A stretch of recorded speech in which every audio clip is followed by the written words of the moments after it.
This is part 3 of The Old Ways Are Alive.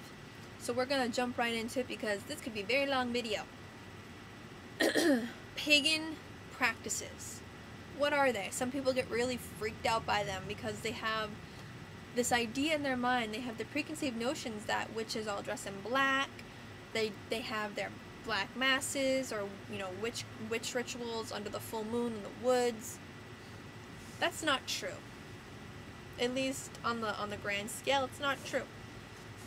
People have to forget about what Hollywood is trying to sell them. They have to forget about movies. They have to forget about fictional books and stories.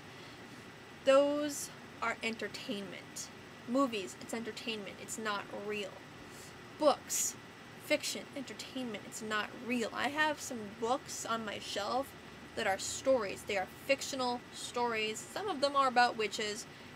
I know, because I am a witch, that it's just made up. It's a story. However, some people read the story and think that's the truth. It's not. How I look right now, I'm wearing a pink sundress. I'm wearing flip-flops. I look like a normal female, except for that. And that's okay. I understand. I wear normal clothes every day. Almost every day. I do like to wear black because the color itself I like, especially in the fall and winter. I like different jewelry. This is like a cross to me. I dress like anybody else would, except I like Celtic jewelry, and I'm starting to really, really attach myself to the Norse faith as well.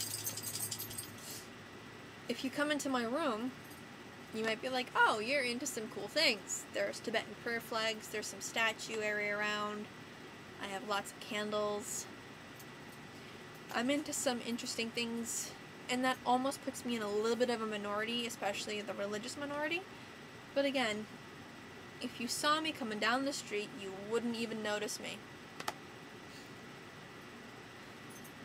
And I think, actually I know, that people would expect me, because I do identify as a witch, they would expect me to wear certain clothing. I'm a witch. That means I wear lots of black or just dark colors. I wear like skirts and tunics, things like that. Well, here's the thing. I like to wear long skirts and tunics, but it's really got not much to do with my faith. It's just got everything to do with the fact that long skirts and tunics are just damn comfortable, and I look good in them. I wear jeans just as much as I wear skirts. I wear polo shirts just as often as I wear tunics. So that's basically what a witch looks like. Just like me. Mind the blue, but just like me. And it's not even witches either, it's any pagan. The only thing that's really going to be different about them is maybe just what jewelry they're wearing or what tattoos they have. And these aren't even real. This is going to flake off in a couple of days. Now, as far as what we practice, now let's go back to the preconceived notions. People would come in here and not really think this is a pagan's room. Not because I don't have pagan objects, but because what they see, they don't see as pagan objects. Because to them it's not. Like a feather.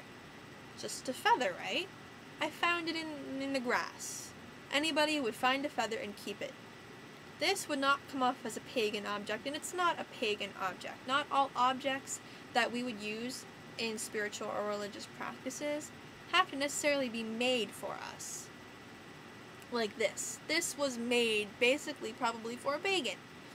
This came off a bird's wing. Or body. And even some crystals, people are not going to automatically say, oh my god, you're a witch!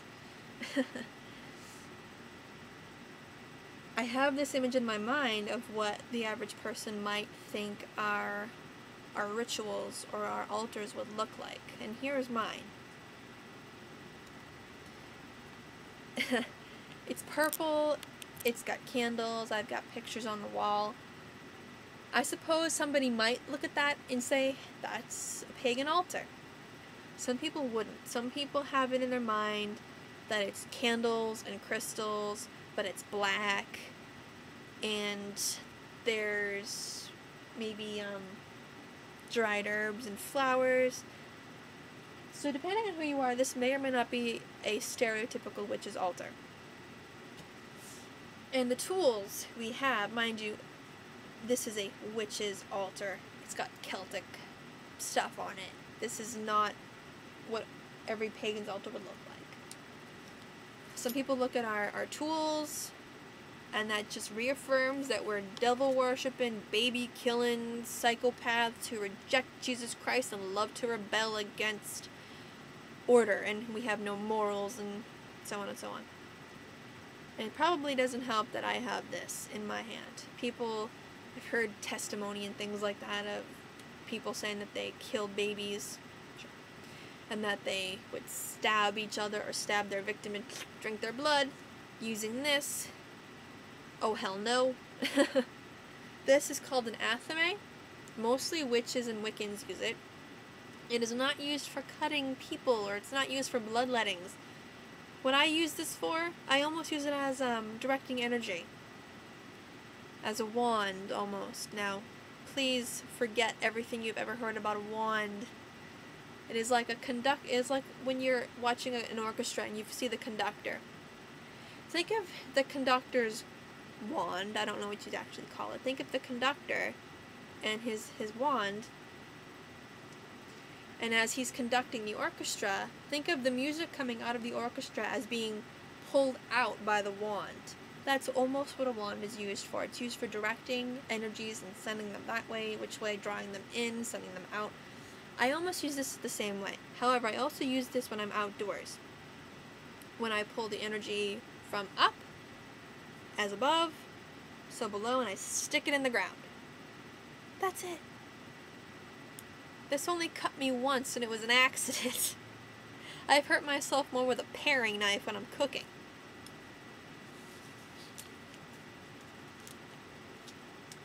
Other tools that you will see on an actual witch altar will be this.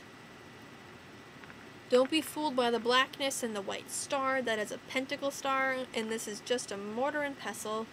My grandmother had one, and she was not a witch. She was not even a pagan. It's just used for crushing herbs. We would use this to crush herbs and spices to make mixes for spells and rituals. That's it. It's for food. It just has a star on it because it just happened to be made by pagans for pagans. Now these start to be a little scary to some people. This is why the devil in Christianity looks the way he looks. This is Cernunnos. He's one of my patron gods. He's from basically the British Isles. He's the Celtic god of the forest. I find him to be quite fatherly, but he's also kind of male fertility as well. You'll see he has horns. He is technically a stag god. He's a male deer. And that is why the devil has horns and cloven feet. Sometimes he looks like a satyr, because sometimes Cernunnos looks like a satyr. He's got a man's torso and stag legs and horns. This is not the devil. The devil really, until Cernunnos happened to the Romans, or, until the Christians went to the Celts and said, this is the devil, this is not what the devil looked like. Thank you so much for screwing people up. Actually, I blame the Romans. This, what he's holding, is a torque. It is a neck choker. It's a choker that symbolizes not priestly, but it represents authority. If you wear it, you might be a chieftain. Boudica, the queen of the Iceni Celts, probably would have worn this. Cernunnos, god of the woods. This is your standard earth goddess, and you can see she's got butterflies and flowers and grass. She's a candle holder. This is just a earth goddess. I'm pretty sure that this stance that she's in, holding up, well, would be the earth. Pretty sure that this type of goddess is Paleolithic. It's 10, 20, 30,000 years old. But for me, she's a candle holder, and I don't have any goddess statues, like I don't have Brigid or anybody. I have her. And as you can see, the pictures on my wall are of the 4 gods, and the 4 gods that I'm closest to. I've got Brigid, Arianrod, I've got Lu, and then that's Cernunnos, and that's the top one. You can probably kind of see is the modern Druid symbol for Alman, which is inspiration. This is a cauldron, and again, it's just a small little thing. It's got nothing to do with the devil. It's just got some sage and other herbs in it, and I burn it. It smells really great. I use them for spell work. Oh no. Oh yeah, it's just a picture of my girls. That's on my altar. And then, holy water, which I blessed myself. This is not water from a tap, even though water from a tap is perfectly fine. This I collected up in Vermont. Spring water, frigid water, probably came off a mountain somewhere. And then, in my trunk of doom, I have herbs in glass jars. I have mugwort for when I want to have prophetic dreams. And then cat's claw bark when I do my money spells. And then I have incense and sage. I burn them because they smell nice. I burn sage when I want to cleanse my room, or if the dog is sick, I cleanse the room. I burn incense because it smells nice, but I also use it in ritual. Certain smells or certain incense resins will have certain meanings, like frankincense and myrrh, which I do use. Whew, so much stuff. And crystals, I think, are the last thing I didn't mention. Crystals are used, each type of crystal has a different meaning. Some are healing, some are psychic power, some are for grounding. This is selenite, which is used for developing and enhancing psychic powers, which I am currently trying to do. That's it. That's an altar. It's in the corner. There's candles, there's other tools. What I would do is I would write everything down in my Book of Shadows, which is this book. I just got this at Barnes & Noble. It's just a diary. I have dozens of pages of reference. I've got colors, what the colors mean. I've got the crystals, what the crystals mean, herbs, plants, and and spices. I've got dualities such as yin-yang, God is God, different correspondences like that, the trinities, spring, summer, fall, winter, morning, afternoon, night, different times for different spells and rituals. I have the Wheel of the Year, which is the calendar, what each holiday means, the history of each holiday. I have the Elder Futhark runes, symbols, the Ogham alphabet. I have the Celtic totem animals. I have tarot spreads. I have what each tarot card means. And then I've got pressed leaves. So most, if not all, witches would have something like this. And in the back is where I keep my actual journal, my personal thoughts. This would basically amount to what would be our Bible. I don't call it a Bible because the Bible is the Christian holy book.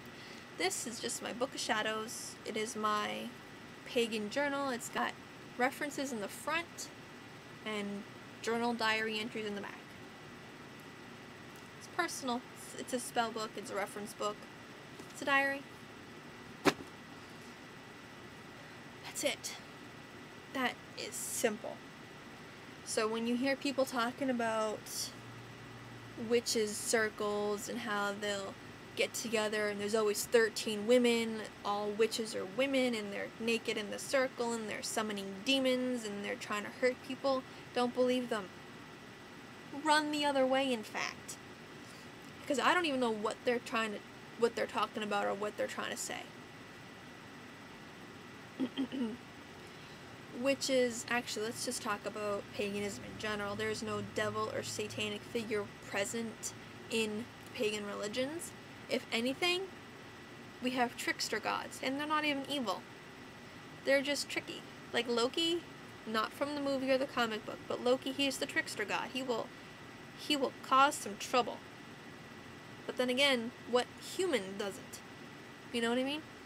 There's no devil, there's no Satan. Satan and the devil, they represent pure evil and manipulation and destruction, and they're against everything good. Loki will just steal your keys. I'm guessing. I haven't had much communication with Loki. But he's not bad at all. As far as acknowledgement of evil, there's balance. We see balance. There's good and there's bad. There's dark and there's black and there's white. There's darkness and there's light. However, because there's balance, we see balance. We see the gray area. It's really not black and white. It's more everything's equal. Let's move on to part